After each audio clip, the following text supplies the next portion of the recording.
comfortable are you willing to get with AI? There's no judgment here, okay?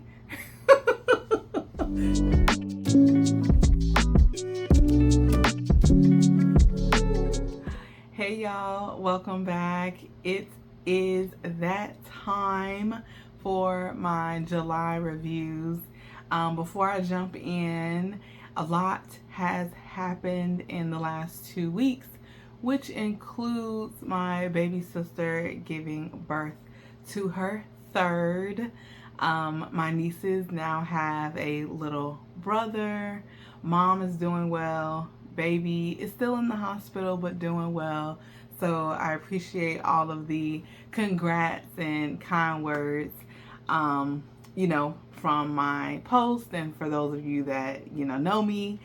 So moving along, it's that time, July reviews. And I didn't read as much as I would have liked. I mentioned in previous videos that July I was going to kind of play it by ear, and I felt like I was kind of in a reading slump. But the books that I did get to were, some were so-so, but some had some really original plots and mechanisms used in the work. So I'm excited, as always, to share what I read.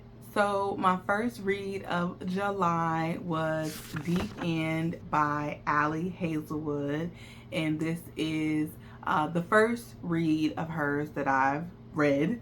And the story centers around Scarlett Vandermeer, a junior at Stanford and a competitive platform diver who's trying to bounce back from a serious injury that she's had.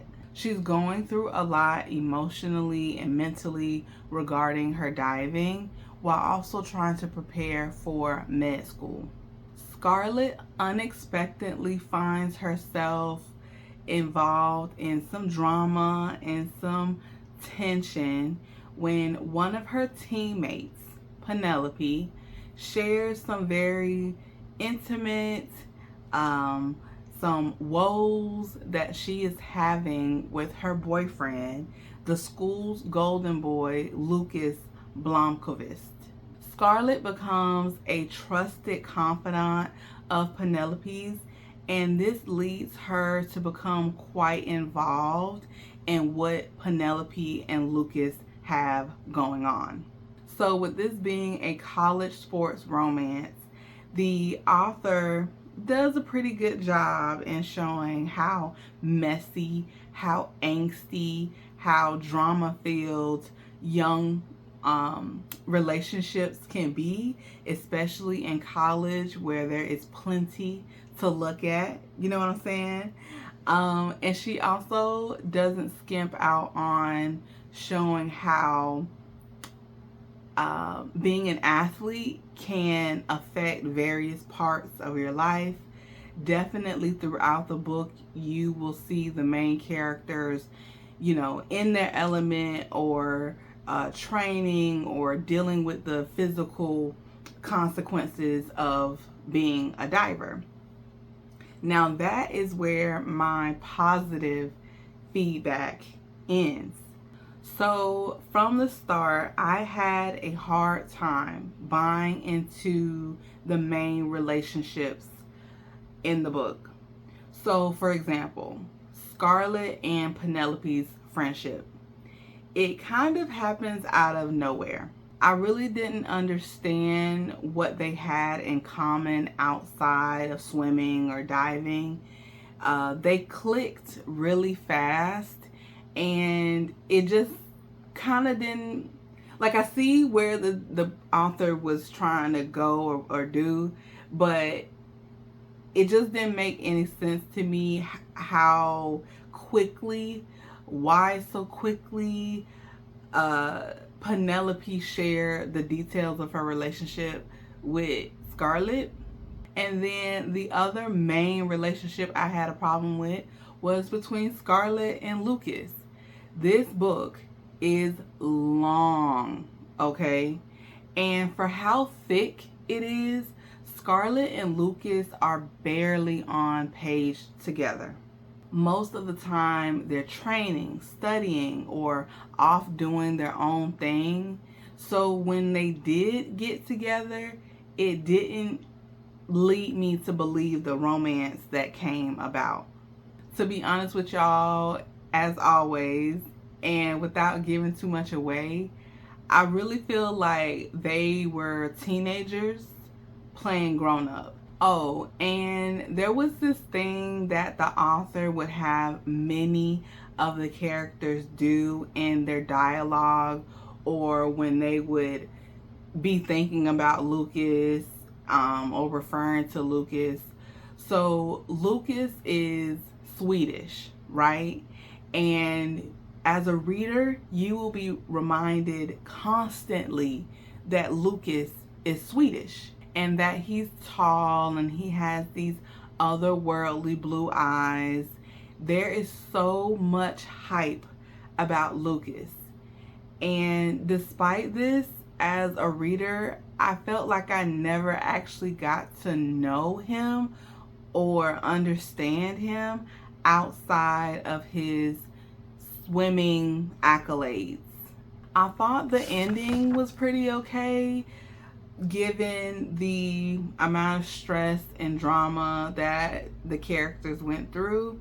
But overall, this book dragged on for way longer than what I think it should have, while not enough time was spent really developing and fleshing out the relationships in it.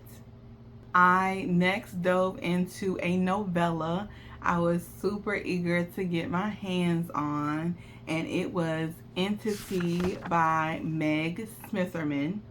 I was really looking forward to this one, especially after enjoying some of her other works. I've mentioned them previously, Thrum and Swallowed. Smitherman has a knack for creating these psychological thrillers with spicy twists that you can usually read in one sitting. Kit is a struggling writer who is given a chance to write a biography of a reclusive billionaire, Ian de Leon. Now, Ian is the inventor of the Pleasure Bot, a high-tech device meant to satisfy desires. So this story would be great exposure for Kit. While spending time with this reclusive, mysterious billionaire, she discovers that he has a secret prototype that is a bit more not ready for the market, okay? There is more than just a good time to be had, and Kit has to tread carefully. Not only does she need to be mindful of who or what she's opening her legs to, but she also needs to keep her eyes wide open.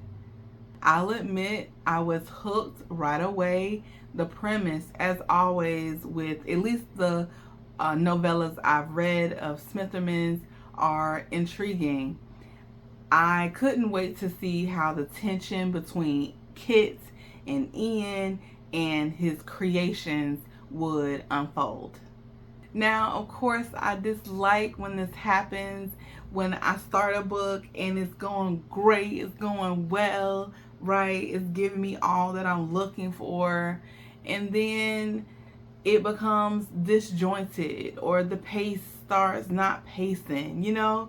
And that's what happened in Entity. At some point, I felt like the things that started to happen and the actions that some of the like Kit and Ian were making, it was almost like the author was trying too hard to make the story feel edgy, and it kind of ended up being a bit over the top.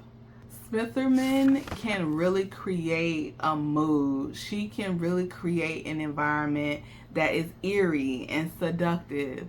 And I just felt like in this novella, it became chaotic and disjointed, and there were some things that didn't make sense about one of the prototypes.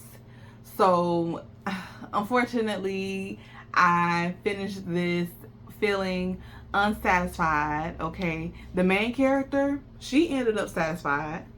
Okay.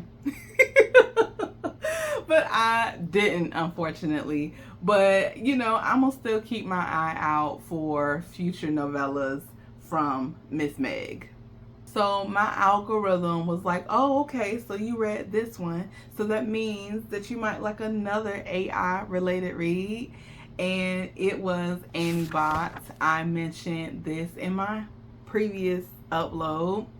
I went into Annie Bot thinking it would be cringe or creepy, especially since the premise involves a man who uses a highly advanced android named Annie as his sexual companion. But this book surprised me. It was emotional at times.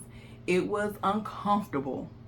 And the author, in my opinion, tried to get me as a reader to think about the use of AI technology, its potential, and humanity's responsibility towards it. Annie Bot is told mostly from the POV of Annie, and what the author does really well is invite the reader into the mind of a machine that is evolving emotionally and discovering its own independence, its own autonomy. So Annie's original function was cleaning, cooking, and general upkeep of a home. But her owner, Doug, reprograms her into what is called a cuddle bunny, a sexual companion with the capacity to even be an emotional companion as well. She's designed to prioritize Doug's happiness above all else.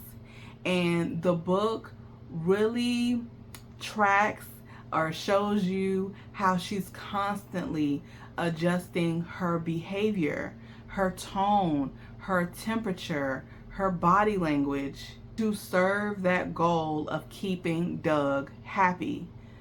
But she's also learning and becoming curious of things outside of Doug. So let's talk about Doug briefly. I had so many mixed feelings about him, and I just want to put it out there, especially if you're thinking about reading this. Doug is not a monster. He's not a creep. He's a man that wants to be able to get his, okay, if you know what I mean, without having, the emotional responsibility of being with a human woman. But he has some things that he needs to work through. Annie Bot explores so many big themes like consent, autonomy, power dynamics, and the ethics of artificial intelligence. At times, it's disturbingly realistic, especially considering the rapid developments that we're seeing in AI. I was watching the news a couple of weeks ago and came across how some people are using ChatGPT as, for therapy, as a counselor, looking for recommendations from ChatGPT on how they should work on their issues and change their life. So I feel like it's a really timely read. If humanity is going to continue down this path of creating AI technology with the capacity to become sentient, then we have to be ready to deal with the emotional complexity that comes along with that. Just like we're expected to respect the humanity in other people, we may have to confront the same question with AI. What do we owe something that feels? Last but not least, I read The Otherwhere Post, a standalone fantasy novel that blends dark academia vibes with magical postal services. The main character, Maeve, enlists as an apprentice at the Otherwhere Post. This is a secretive, magical courier service in order to clear her father's name.